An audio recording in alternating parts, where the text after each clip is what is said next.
प्यारे बच्चों, क्या आप जानते हैं ये कौन से रंग हैं? सफेद रंग, सफेद रंग, नीला रंग, नीला रंग, काला रंग, काला रंग। आज हम सीखेंगे अलिफ बे पे। आज हम सीखेंगे अलिफ बे पे। चलें शुरू करते हैं। अलिफ बे, बे के नीचे एक नुक्ता। आगे क्या आएगा? क्या आप जानते हैं आगे क्या आएगा? शाबाश, पे।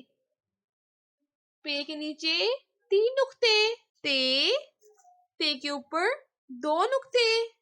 यहाँ पर क्या आएगा? ते के बाद क्या आता है? टे। शाबाश, ते आता है।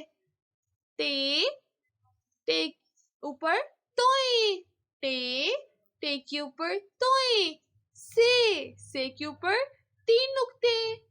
ये अलिफ बे पे, ते से हमने इसे मुकम्मल कर दिया। ये